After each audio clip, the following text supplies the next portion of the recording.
ఇది పీర్జాపేటలో ఈరోజు ఫంక్షన్లు చద్దారు సార్. ఓటు రాజారావు అనే వ్యక్తి మా మామే. అతనికి ఇవ్వలేదు, ఊరంతా ఇచ్చారు. సెక్రటరీ ఫోన్ చేస్తే ఎవరికి చెప్తే వాళ్ళకి చెప్పండి అంటుంది. ఎందుకు ఇవ్వలేదో మరి మీకే తెలియాలి. నాకేం తెలియాలి, నాకేం తెలుస్తుంది. అది 5,000 30,000 మంది పెన్షన్ ఉన్నాయి. ఎవరికి ఎక్కడ ఎందుకు వేస్తారో నాకు తెలియదు కదా అని చెప్తాను. అలా కాదు, మీకు ఓటు రాజారావు అంటే తెలుసును కదా, గురువులు అర్జునరావు అని తెలుసును కదా సార్ మీకండి. బాబు నువ్వు అర్థదిట్టంగా మాట్లాడు. గురువులు అర్జునరావు అధ్యక్షులు, అందుకనే నేను మాట్లాడుతున్నాను. ఎంతో విషయం చేస్తే నేను మాట్లాడతాను. అంతేగాని నువ్వు నీకు తెలియాలి ఏంటి మాట్లాడుతున్నావు.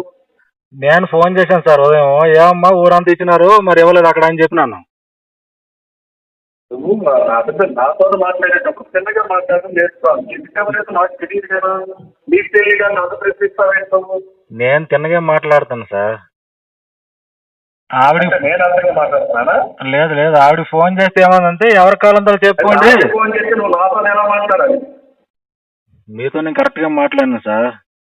నువ్వు కరెక్ట్ గా మాట్లాడేటప్పుడు బ్యాలెన్స్ కాదండి. నీకు తెలియాలి, నాకెందుకు తెలుస్తాయి. 30,000 పెన్షన్లు ఉన్నాయి. ఎవరో ఎక్కడ అంటే నేను మీరు చెప్పాను అనుకుంటాను. ఎందుకంటే నేను మాట్లాడతాను తప్ప నీకే తెలియాలి అంటే దాని అర్థమైంది. నీకు నచ్చినట్టు మాట్లాడతావా ఏంటి సార్? అర్జునరావు అని మీరు నాన్న పేరు చెప్తావు కాబట్టి నేను మాట్లాడాను. నేను వింటుంటే నువ్వు చెప్పను, నీతో మాట్లాడతావే. నేను వచ్చినాను సార్, నేను చెక్ పోస్ట్ కూడా మీకు కలిశాను. నువ్వు కలవచ్చురా బాబు, నువ్వు అన్ని కలవచ్చును. అర్జునరావు కొడుకువి నువ్వు కలవచ్చును. మాట్లాడేటప్పుడు పద్ధతి మీద మాట్లాడాలి. పద్ధతి కాదు సార్, ఎందుకంటే నాకు తెలియదు కదా.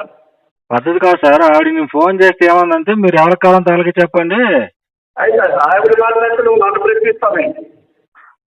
మరి ఎవరో చెప్పాలి, మీరే చెప్పాలి. ఏమో నువ్వు చెప్పలేదు, నువ్వు నన్ను ప్రశ్నిస్తున్నావు. ప్రశ్నించట్లేదు. చెప్పడం ప్రశ్నించడం నీకు తెలియాలంటే దాని అర్థం. అలా కాదు, అక్కడ ఏమన్నా ఒకవేళ అంటే వినయా నువ్వు వాట్ ఈజ్ యువర్ ఫీలింగ్ అంటే దాని అర్థం ఏంటి? నీకు తెలియాలంటే దాని అర్థం ఏంటి? అంటే వేరే పార్టీ అనుకుని గట్రా వాళ్ళు ఏంటి ఇబ్బంది పెడతాను రేట్ అని చెప్పి నేను మీకు చెప్తాను సార్. నేను అయితే నువ్వు అది వెళ్ళి అక్కడికి వెళ్ళి కనుక్కొని అప్పుడు నువ్వు మాట్లాడాలి నాతో. నేను కనుక్కున్నా, నీకు నచ్చినట్టుగా నువ్వు నాతో మాట్లాడాలి సార్. నేను కనుక్కున్నా సార్ ఆవిడ్ని. ఆవిడ లేకపోతే నువ్వు వెళ్ళవు, ఊరండి విషయాలు అయితే కనుక్కొని అప్పుడు నాతో మాట్లాడు. నేను కనుక్కున్నా మీరు ఎలా కాలం నేను ఆవిడ ఎందుకు చెప్పలేదు విషయం ఏంటి కనుక్కొని నాకు చెప్పండి సార్. నేను కనుక్కున్నా ఆవిడ్ని. కనుక్కున్న తర్వాత మార్నింగ్ చెప్పింది 11 గంటలకు ఇస్తాం అన్నది. ఈ పెన్షన్తో పెద్ద సమస్య కాదు సార్, అంతకంటే ఎక్కువ నాకు ఖర్చు అయిపోయింది ఎలక్షన్లోనే. బట్ ఏంటంటే మనం అనుకుని ఉన్న తర్వాత ఆ ఒక ఇది కూడా లేకపోతే మరి కాదని చెప్పి మిమ్మల్ని కాంటాక్ట్ అయినా నేను. నువ్వు కాంటాక్ట్ అవ్వడం వేరు, విషయం చెప్పడం వేరు. మీ అమ్మ మీ నాన్న ఉన్నాడు అనడానికి నీ అమ్మ కూడా ఉన్నాడు అనడానికి తేడా లేదా? నువ్వు పద్ధతి మీద మాట్లాడడం ముందు నేర్చుకో. నువ్వు నా దగ్గరికి మాట్లాడేటప్పుడు ఇలా ఆపారండి నేను అడిగితే కన్నారంటే ఎందుకు ఆపారని నేను నిన్ను అడిగాను. నీకే తెలియాలని నువ్వు మాట్లాడుతున్నావు అంటే దాని అర్థం ఏంటి? అక్కడ ఉన్న అంటే మా బామ్మర్దిని కూడా నేను తీసుకుని వచ్చాను సార్. చెక్ పోస్ట్ లో మేము కలిసాము. కానీ అక్కడ నువ్వు ఇవన్నీ నువ్వు దొంగ తిరిగి నాకు చెప్పకాదు. నువ్వు నేను అడిగింది నాకు దొంగ తిరిగి ఏంటి సార్? నాకు ప్రభుత్వం నుంచి ₹1 నాకు అవసరం లేదు సార్. నాకు దొంగ తిరిగి ఏంటి ఉంది? నేను 18 రోజులు పెట్టుకొని మీ ఎలక్షన్కి వచ్చి నేను ఇచ్చేసి ఓట్లు వేసి ఇచ్చేయను సార్. దొంగ తిరిగి దీనిలో ఏమని చెప్పు ఆడిచ్చిన ₹3,000 పక్క ఇటు అయిపోయిందట్లేదు. కానీ ఆవిడ నేను ఫోన్ చేస్తే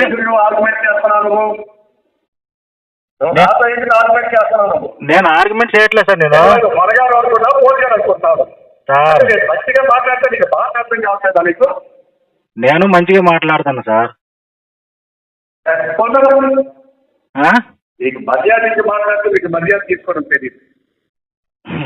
అవసరం తీరుకుంటూ ఒకలాగా ఉండకూడదు, అవసరం తీరమంటూ ఒకలాగా ఉండకూడదు సార్. సార్ అవసరమైంది అవసరం అనేటటువంటిది కాదు ఇక్కడ. Question of respect and give respect and take respect. నేను రెస్పెక్ట్ ఇచ్చిన చేస్తే మన అనుకుని నేను కాల్ చేశాను. నువ్వు మాట్లాడుతున్నావు, ఏం మాట్లాడుతున్నావు? ఏం మాట్లాడాను? ఏం మాట్లాడుతున్నారు? ఏం మాట్లాడు మీరే చెప్పండి సార్. లేదు బాగా ఆ? సవాల్ చెప్పారు సార్ రవికుమార్ సార్, నేను ఇటు తప్పు మాట్లాడలేదు. నువ్వు తప్పే మాట్లాడావు. నేను తప్పుగేటి మాట్లాడలేదు. అక్కడుండి నా వల్ల ఏడేంటంటే నువ్వు ఫోన్ పెట్టా, నువ్వు ఫోన్ పెట్టా. మీ మావ నాతో మాట్లాడమని ఫోన్ పెట్ట. ఎవరితోనే మీ మావ నాకు ఫోన్ చేయడం, నువ్వు ఫోన్ పెట్టావు. సార్ అవసరమే లేదు. నీ 3,000 కూడా నువ్వే తీసుకో. మాట్లాడమని చెప్పు. నువ్వు మాట్లాడు. అవసరం లేదు. ఈ 3,000 కూడా మీరే తీసుకోండి. ఇబ్బంది నాకెట్లేదు. మాట చెప్పావు కాబట్టి నేను అదే మాట్లాడా. అక్కర్లేదు. ఈ 3,000 కూడా రాపనేటి ఇబ్బంది ఎట్లేదు. ఎన్నో డబ్బులు ఖర్చు అయినాయి నాకు ఎలక్షన్ లో. 3,000, 2,000, 4,000 నువ్వు కోటీసులు కాకుండా పూటకైతే లోట్లేదు సార్. కోటీసులు మా తర్వాత పక్కన నువ్వు కోటీశ్వరు 100 కోట్లు ఉన్నాయి నాకు అనవసరం. కోటీసులు కాదు సార్. ఏం జరిగింది అనేది నాకు మీరు చెబితే నేను విషయం కనుక్కుంటాను. నేను అదే చెప్తాను సార్. నేను అదే చెప్తాను, మీరు వేరే విధంగా ఆలోచిస్తారు. నేను అదే చెప్తాను, మీరే వేరే విధంగా ఆలోచిస్తారు. నేను వేరే విధంగా ఆలోచించడా? మీకు ఇంటెన్షన్ ఏంటో నాకు అర్థమైంది. కోన్ రవికుమార్ అంటే మేము పేక్ కోసుకుందాం సార్. మా నాన్న నుంచి కానీ మా తాత నుంచి కానీ. మర్యాదగా మాట్లాడు. నేను నువ్వు మర్యాద లేకుండా మాట్లాడితే నువ్వు పేక్ కోసుకుంటే ఇప్పుడు ఏం తప్పుడు మాట్లాడినాను సార్? తప్పునే మాట్లాడావు. ఏదో వెళ్ళాడు. ఫోన్ పెట్టాను, ఫోన్ ఎత్తాడు. మా మామ పెట్టారని అడిగాను. ఎందుకు ఎవరైనా నేను అడిగాను. మీకే తెలియాలని అన్నాను అని చెప్పేసి వాడు నీకు ఏమంటాడు? అక్కడ కోట గోవింద విషయంలోనే ఏమనే వీళ్ళకు లోకల్లో ఉందేమని చెప్పి నేను అనుకుంటాను సార్. నేను కానీ వాళ్ళు అనుకోవడానికి నువ్వు ఎవరు అనుకోరండి. తొక్కడానికి నీ మామ మాతో మాట్లాడతాం. తొక్కకి కనకండి సార్, తొక్కకి కనకండి. నీ వల్ల నేను రూపాయి ఆశించింది లేదు. తొక్క కాదు అయ్యా కోన రవికుమార్ గారు, తొక్క కాదు. నీ వల్ల నువ్వు ఈడట్.